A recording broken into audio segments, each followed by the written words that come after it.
afternoon, everybody. Good afternoon, everybody. Thank you for joining us for another week of Condo Insider on for today.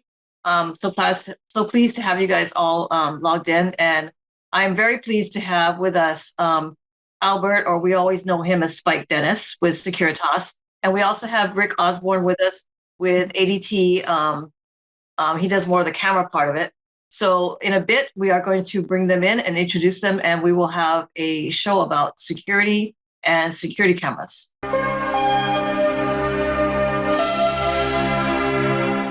Hi, everybody. Hi, Spike. Hi, Rick. Nice to see you guys. Good afternoon. Thank you for joining us here today. So today we want to talk about condominiums and security and security cameras. So we always get asked a bunch of questions at Hawaii Council, some various questions related to security and security cameras. So we kind of want to start out that we kind of want to make it kind of clear that as far as cameras and security, there's a difference between residential and commercial. And I'm kind of referring commercial to being like at a mall or a warehouse area. That's what I'm kind of referring to as commercial.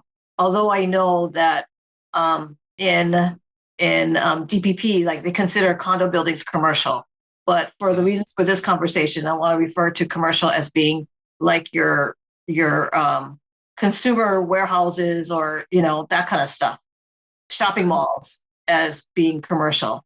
So so when we talk about cameras, let's talk about placement of cameras. Start out where they can be placed or where they're most commonly placed or the best suggested places where we go. So let's start at the beginning where like most people will want to have it at the entrances of their building, right? Correct. So where do you advise people to actually place the cameras and the best type of camera? And I guess it would depend too, the type of camera depending on how they're manned. Like, do they have a security guard that needs to admit people into the building, that kind of stuff, or do they need to talk to them to let them in, to buzz them into the building, that kind of stuff? So what's your best recommended from one that doesn't have someone to man it and one that does have people to man it? Right. So of course your questions will be answered with questions, which is always how we start this. Every application is different. So, and apologize, starting out again, this is based on residential condominium application, correct? Correct. So in a residential application, which is the entire condominium, where we get involved is the common areas, right? Your entries, your exits. So you want to, some of the general rules are parking entrance and exit, lobby entry and exit, fire escape exits, pool entry exits. You'd be really surprised, as petty and as silly as this is, dog park. Wow. They want cameras on the dog park so that they can find and tell people to go pick up their dog poop if they don't. Silly things like that, you'd be amazed. But again, every application is different. So as far as placement of cameras, sure, there's a list and you use the theory of corralling, right? Where you have cows come into an area and then they come down one row and then you can get a good shot, right? Things of that nature. But it takes an interview of the property. When I say that, the resident manager, the board of directors, and everybody's different thought process on what their pain points are, right? So one board member might think that this is a major problem at the pool and we've got people partying and this and that and the other and we got to stop it. Whereas other people are like, that's not a big deal. I'm more worried about the cars that are getting stolen out of the back parking lot. Can I look at that? So it's based on the application of the property. Where are your pain points? What are your issues? And then that's where it's my job as a security consultant to come in, do the assessments, look at the property, and make the recommendations. Okay, so let's start with one of the most common places that they would probably install a camera would be like at the entrance. Mm-hmm. And then if they have a pool, that I would think that would be the other high importance, would be like the pool area. So at an entrance, what would be your best thing? Like, something, if it's a small condo, they might even just consider doing a ring camera, right? a small condo. That's completely up to the association and the board and the resident manager how they want to handle that. It depends on the budget. I'm being in the commercial space, and we consider condominiums commercial. I don't think that that's the proper application. It may be a great camera, but if it breaks, who's going to fix it? Right. Well, that's the other part. From Amazon, and you can put it up, but there's no ongoing support for that. Right. And that's the other part of this conversation too, is you got to, it might be cheap, but what do you get as far as services? Yeah, it might be only $100, but how long is it going to last? Because if you're installing a camera at an entrance, it's going to be more exposed to the elements versus the Ring cameras are built more for, I want to say, houses where it's your entrance is a little bit more enclosed. It's not always hitting the rain, not always hitting it. Again, Ring is based on clips. And when I say clips, I mean short clips of the motion that can be pushed to the cloud. We're not recording 15, 20, 30 days because now you want to go back and look and search by time and date of the guy in the red shirt that stole the blue car. Okay. Those kind of analytical features are not available in a Ring camera.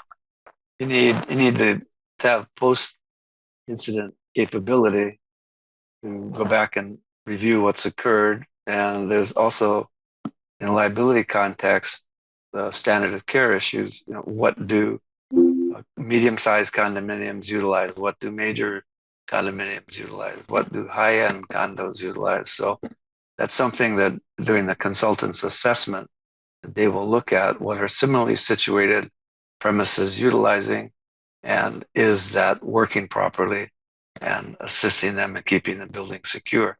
Got tailgating to worry about, weather, doors, homeless, all those issues need to be dealt with. Yeah, because I can imagine. I can imagine some cameras will be at an entrance because some people where the entrances have fences, they want to catch the people climbing over the fence to gain access. They want to be able to capture that kind of a thing. I can imagine that for a camera. What about cameras with audio? So cameras with audio is always an interesting situation. And I'll punt to Spike on this as far as the legal aspect of at least one person in the conversation has to be known that it's being recorded, or there has to be signage to that effect. So, and I'm not going to say unfortunately, I'm going to say that it's interesting because the technology has grown that you can sit there and turn it on and off remotely from the DVR, but there has to be some sort of expectation of privacy, but people mistake what that expectation of privacy is. If you're walking down the hallway of your condominium and there are 10 units on that floor, that hallway is a common area hallway, and that is not an expectation of privacy.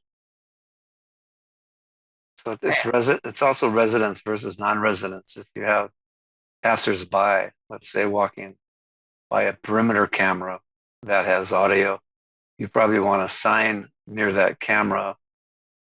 First of all, you probably want the audio off so you're not intercepting conversation that you're not participating in other than viewing it, and some sort of warning to the public that this video system is being recorded 24 hours a day. Because I believe that comes under HRS 711-111, where there's an expectation of privacy and the proper signage that is required to notify them that they're being recorded. And I believe there's and even not only just photographic recording, but even sound recording, I think that's covered in that statute. So just audio, correct. Just audio is covered in that statute as well as CCTV. And there is no requirement for signage, but if you're going to have video on a premises perimeter, or actually anywhere, garage or even common areas, there should be warning to residents, visitors, invitees, guests, and so forth that there is a camera system and the camera system is being recorded. Okay, so let's go to the pool because that's one big hot topic. The pool area. You know, I'm just picturing my condo that I used to live way back when, and usually the pool was a problem with people climbing the fence. And our pool, one fence was parallel to the street, so we used to get a lot of the kids from across the street climbing the fence to get into the pool. You know, and the inside we had a gate with a key. You had to have key access. You know, and again, there were some people that lived there that didn't have the key, or person that had the key was inside the pool. You know, so they would just climb the fence. So what's your recommendation for a condo that has similar type of things with people climbing over the fence? Well, and that goes back to your other question of are people watching it to react to it? There are two styles of camera application, and I call it a proactive or a reactive. Proactive is if you have the budget to have a guard sitting there staring at the cameras and he'll do something if somebody walks up. Some of your malls, some of those things have somebody sitting behind cameras, some don't. So it's a proactive or reactive. Proactive means I'm actually watching the cameras and I'm going to do something and it's recording. Reactive is nobody's watching them. It just allows you to go back and look and pull the video. If, you know, somebody calls and complains and a guard goes out there and sees these kids and they question the kids and they go, no, I didn't hop the fence, this guy. So you go back and pull the video and you show them the video and go, this is you hopping the fence, isn't it? So those are the proactive, reactive. But then you get into the type of cameras where a Ring is not going to do you any good on that. It's not going to have the coverage you need. So when you look at it, you want to make sure that it's an overall good view camera, giving you the proper depth perception and, as now they call, megapixel and pixel count to get you the detail you need. But there's a lot of motion going on. There's people walking around the pool that are legally allowed to be there. So how do we trip to make us realize somebody hopped the fence versus just a bunch of people walking around in that view? So this is where you get into the cameras that have what we call analytics. And in the camera view, I can draw a line across the fence line with little arrows that says, if anybody goes this way over the fence, send me an alert. Or pop the camera to full screen if I have somebody sitting there watching it. And those are things you can do with the higher end. And then most cameras have analytics now, but it's making sure you have the right infrastructure to set it up properly and the right company to help you program that. Well, that's a unique feature on a camera, is to making sure that you can. I mean, you're doing the higher end cameras, but it's worth the price because you really don't need to have someone sitting there watching the cameras 24/7. Exactly. You know, that'd be a sleeper job. But the other side of the pool thing that most condos and hotels, especially now, are getting careful with is a lot of places are eliminating their pan tilt zoom camera, which is allowing an operator to zoom in on certain areas, which in some instances are great if you're proactive and watching and looking. In a pool instance, you should not put a PTZ in because all you're doing is taunting the guard to zoom in on somebody at the pool who's laying out in their bikini or in their Speedos. And now it's expectation of privacy. I get it, but now they're filling the screen and that video could be used elsewhere, which it shouldn't be.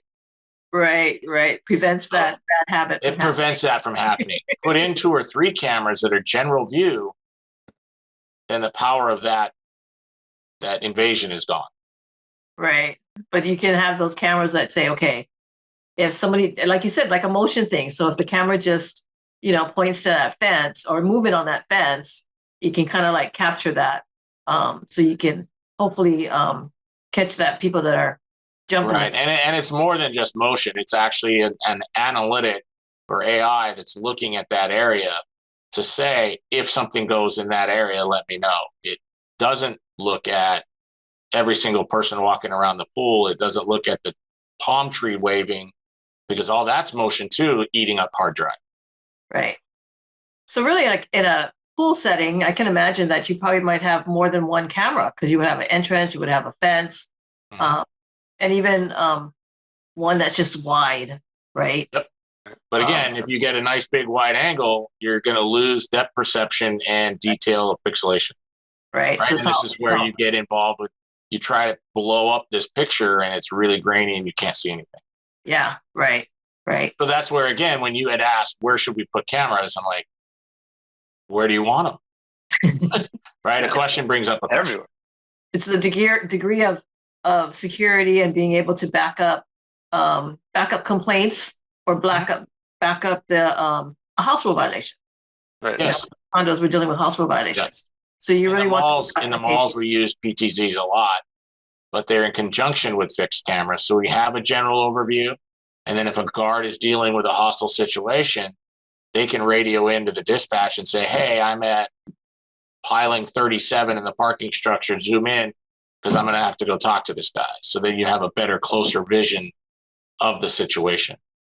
Oh, a little alternative to a body cam. Correct. Oh, cool. Okay.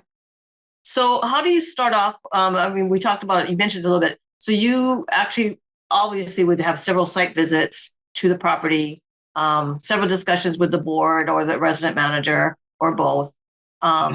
Really discuss. I can imagine I would probably start off, if I was on the board, I'd start off with, well, these are our issues that we're having, and we need to have some kind of security cameras in place so that we can try to fix the situation, avoid it in the future, catch the perpetrators, and deal with it. So that would be like part of the first conversations that would start. And then I'm assuming you guys would actually, again, go out to the property and really take a physical assessment of where they could logically be placed. And I could imagine the electric would probably be part of it. Like, can you run the conduit for the cameras into those locations? Right, exactly. That's all part of it. So usually the first meeting is just that, a meeting. Hi, how are you? Who's in charge of what? How many units do you have? What's your issues? And this is where Spike taught me a lot about crime mapping. What are your issues? Who's got the pain points? And not a single walk around the property yet.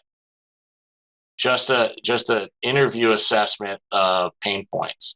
And a lot of times we're meeting with just the resident manager when we should be meeting with the resident manager and whoever on the board was assigned to tell the resident manager to go get the information.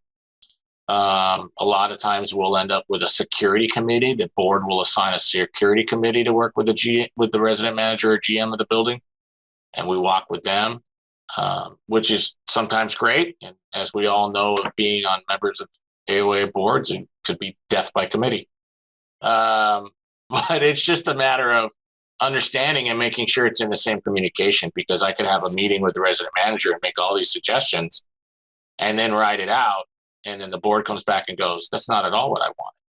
Well, that goes to another point, just like with any project, like a repair project, you establish a written scope of work. Yep. Our pluses and our minuses. This is what we want to achieve. These are our issues. These are our problems. And if the board or the resident manager starts off with that piece of paper, what are our objectives? What do we want covered? And how's it going to apply to our house rule enforcement? And that kind of thing. I mean, and what's our budget? Yeah, and that's the other thing. What's in the budget?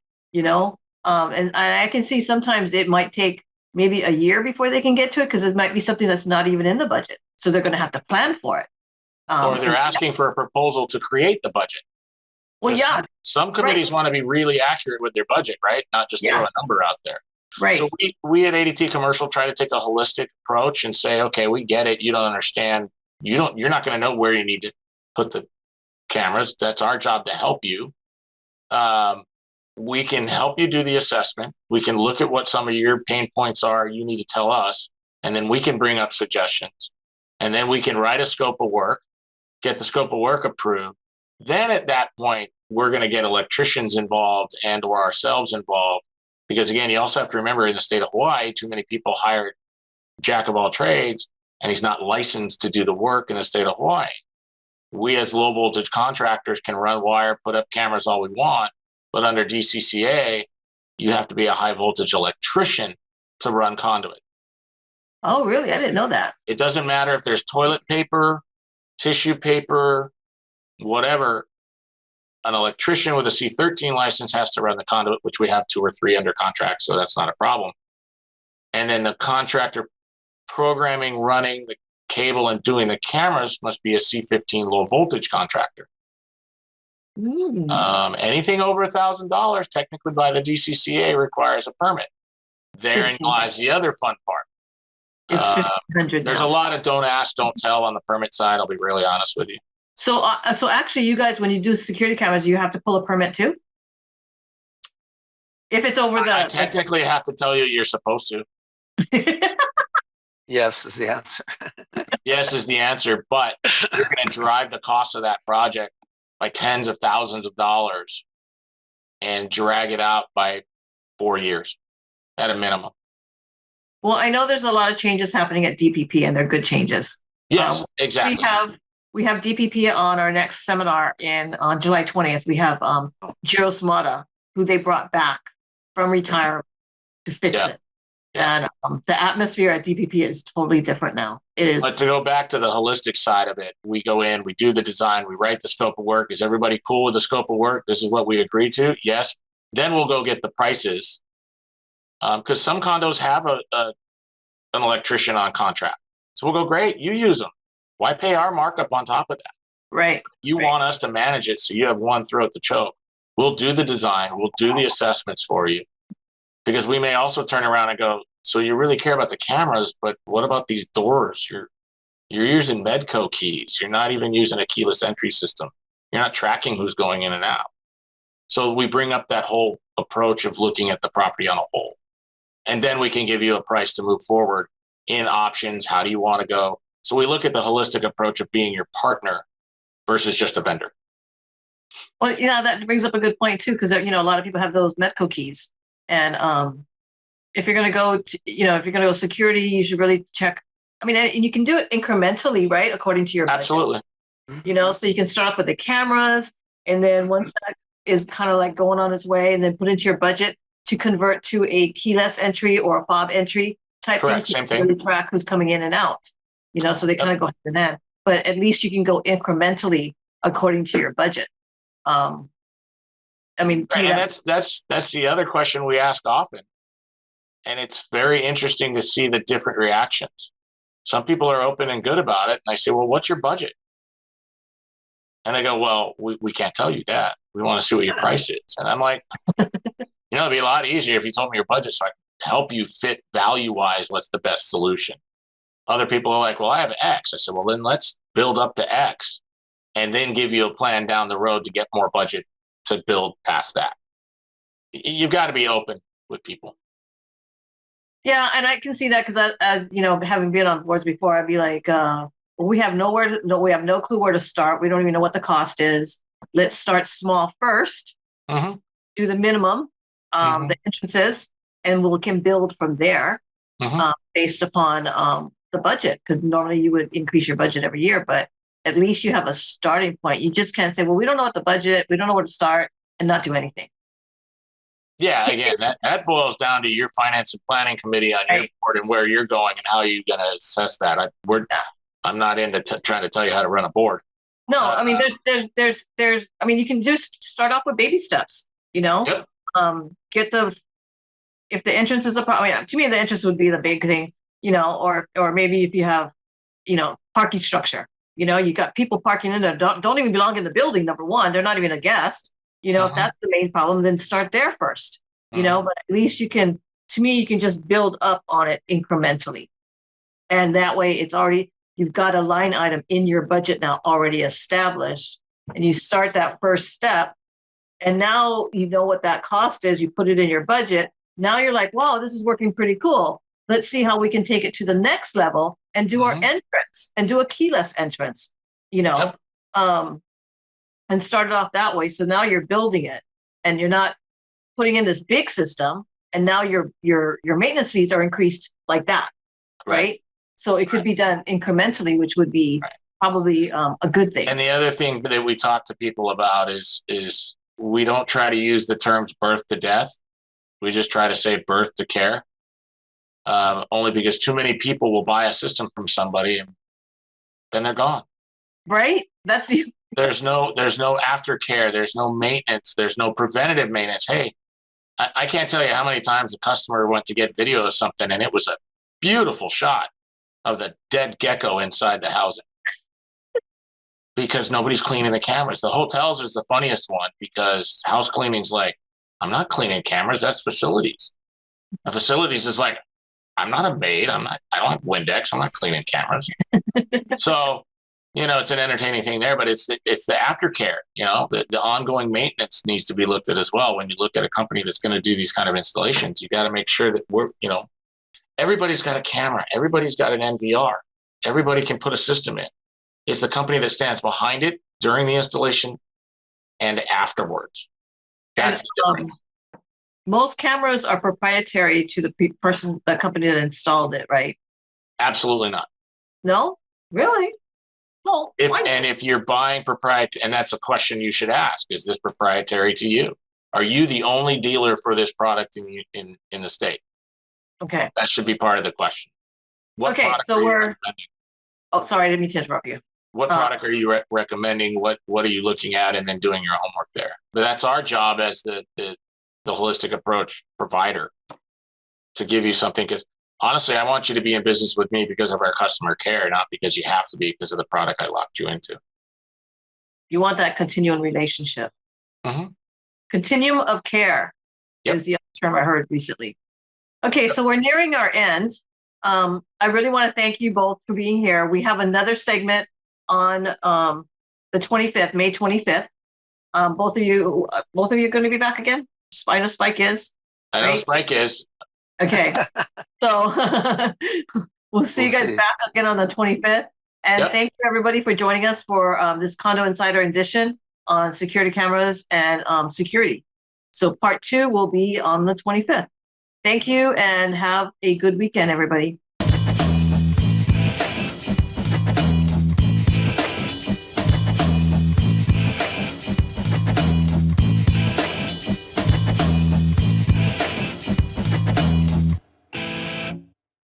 Thank you so much for watching ThinkTech Hawaii. If you like what we do, please like us and click the subscribe button on YouTube and the follow button on Vimeo. You can also follow us on Facebook, Instagram, and LinkedIn, and donate to us at thinktechhawaii.com. Mahalo.